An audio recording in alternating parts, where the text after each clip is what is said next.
रूबरू कार्यक्रम है। आज हम मौजूद हैं राजधानी के चिराग दिल्ली स्थित श्री धार्मिक रामलीला कमेटी के परिसर में, जहाँ पर 10 दिवसीय रामलीला मंचन चल रहा है।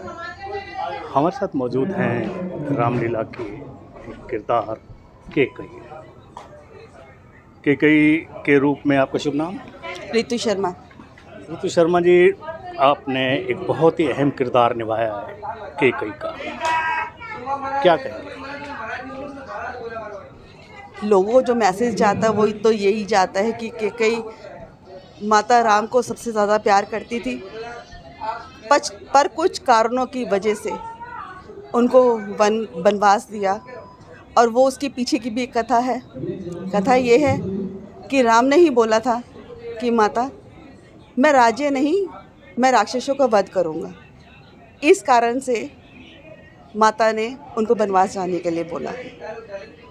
लेकिन उसमें यदि उन्होंने कहा था तो उसमें अपने बेटे के लिए स्वार्थ कहाँ से आ गया आपके कि भरत को राजगद्दी चाहिए? क्योंकि उसको पता था कि मेरा भरत सिर्फ यही कर सकता है और राम राक्षसों का वध कर सकता है। इसी कारण से उसने भरत के लिए राज्य और राम के लिए वनवास मांगा। केकई के किरदार से हमें क्या प्रेरणा मिलती है, क्या सीख मिलती है? केकई एक अच्छी माता थी। लोग नेगेटिव लेते हैं पर वो नेगेटिव नहीं था। अगर देखा जाए तो पॉजिटिव लिया जाए तो बहुत ही अच्छा संदेश है कि उसने राम के लिए अपने ऊपर सब कुछ ले लिया। लोगों की घृणा, ताने, सब कुछ ले लिया सिर्फ राम के लिए। जैसा सुना है, कौशल्या भरत से ज़्यादा राम को प्यार करती थी, अपने बच्चे की तरह। लेकिन ये अचानक जो बदलाव आया, ये कैसे आया? किसका मतलब? कौशल्या? हाँ, जो केकई में बदलाव आया, आप में बदलाव आया कहीं? देखो, एक जो सीख होती है वो सब पूरे परिवार को ही नष्ट कर देती है। तो ये होता है कि किसी के कहने पर नहीं आना चाहिए। केकई भी उसकी बातों में आई, उसने उसकी बातों में आने के बाद ये सब चीज़ें की। नहीं तो केकई तो अच्छी थी ना। राम वो भरत से ज़्यादा प्यार करती थी। बिल्कुल करती थी। केकई एक ऐसा नाम है, आजकल कोई भी माँ बाप अपनी बेटी का नाम केकई नहीं रखते हैं। एक इतना नेगेटिव नाम हो गया है। आप भी कब से किरदार निभा रही हैं केकई का? मुझे जी 17 साल हो गए हैं। 17 साल से आप केकई का किरदार निभा रही हैं। जैसे हम रामायण सीरियल देखते थे, उसमें भगवान राम का किरदार निभा रहे थे अरुण गोविल जी। यदि अब भी वो किसी प्रोग्राम में कहीं भी मिलते हैं तो बहुत से लोग, बहुत सी माताएं उनके चरण छूती हैं, उनमें भगवान राम का रूप देखती हैं। ऐसा आपके साथ क्या हुआ? मतलब आपका क्या तजुर्बा है कि जब से आप केकई का रोल निभा के लोगों से मिलते हैं, क्या उनके व्यवहार में फ़र्क आता है? नहीं, ऐसा नहीं है। कुछ लोग बोलते हैं, लेकिन कुछ लोग बहुत अच्छा भी मानते हैं। उसके पीछे भी कथाएं भी बोलते हैं। मैंने जो सुनी है कि माता अच्छी थी, ऐसा नहीं है, नेगेटिव ही लेते हैं सब। लेकिन आपने जो अभी कहा थोड़ी देर पहले कि केवल एक सीख नहीं लेनी चाहिए, गलत सीख की वजह से पूरा जो परिवार था, हंसता खेलता परिवार था, वो तहस नहस हो गया। यदि मंत्रा ना आपको सिखाती, ना भड़काती, ना अपने स्वार्थ का लालच देती तो शायद ऐसा नहीं होता। जी, तो क्या कहेंगे संदेश? बस मैं यही कहना चाहूँगी कि दूसरों की बातों में नहीं आना चाहिए। कुछ अपने दिमाग से भी काम लें, जो केकई ने नहीं किया। पर एक बात मैंने आपको पहले भी कही थी कि राम ने और केकई ने दोनों ने ही बातें की थी एक रात पहले कि माता, मेरे साथ ऐसा करना कि मुझे वनवास चाहिए, मैं राक्षसों के वध के लिए ही आया हूँ।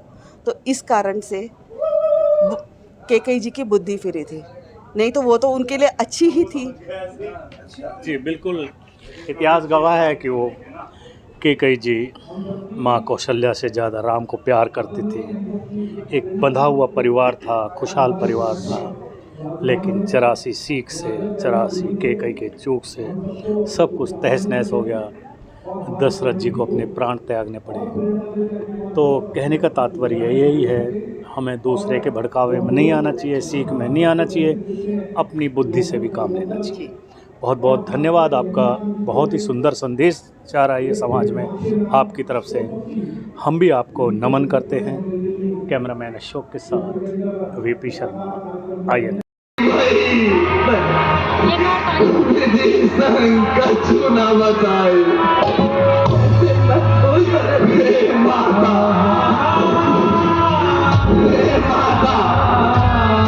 तुमने तो कुल का सभी प्रकार से नाश कर डाला।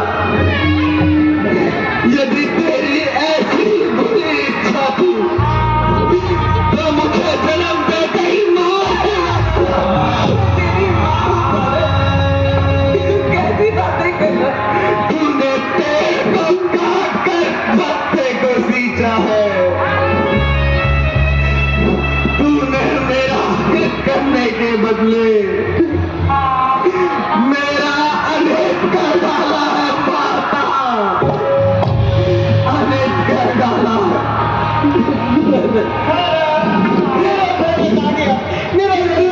मुझे सूर्यवंशी आ गया, मेरा भरत आ गया, मेरा प्यारा, मुझे सूर्यवंशी पिता भैया राम लक्ष्मण जैसे भाई मिले,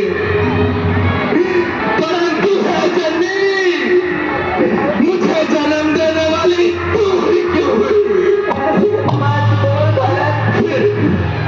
फिर विधाता ने तुम्हारा विश्वास कैसे कर लिया? लगता है पिताजी की मृत्यु के समय विधाता ने उनकी बुद्धि को हर लिया होगा, तभी तुम्हारा विश्वास कर लिया। ये तुमने क्या कर दिया माता, क्या कर दिया?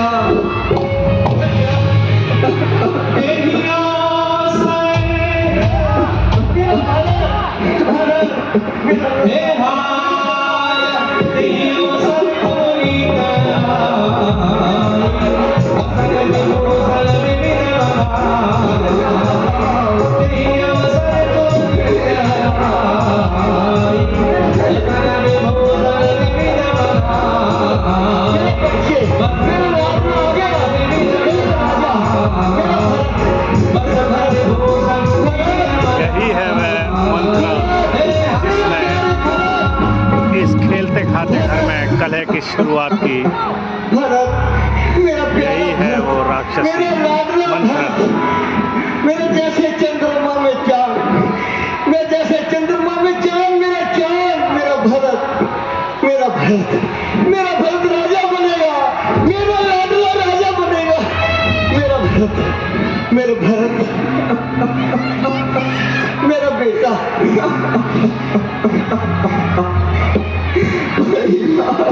मेरा शत्रुघ्न, मेरा बेटा, मेरा लल्ला, मेरा छोटा सा प्यारा सा लल्ला, शत्रुघ्न, मेरे लल्ला, आज तेरा भैया राजा बनेगा।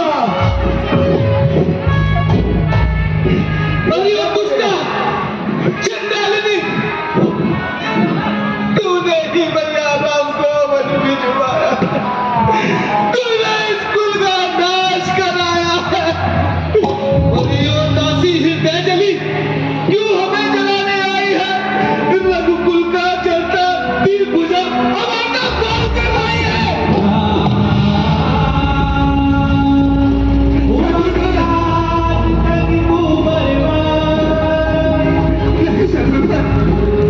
नहीं,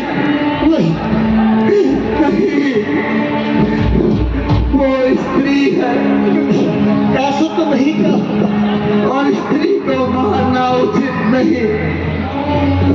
अपने हृदय को शांति दो भैया, शांति दो। माता जी,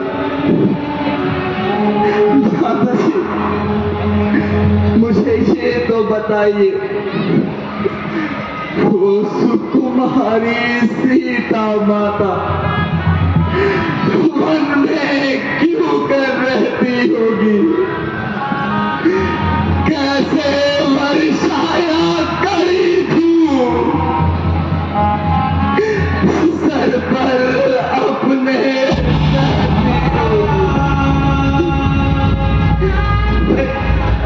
दिन में तपती बालू पे चल अत्यंत विकल होती होगी। रजनी में सूखे पत्तों पर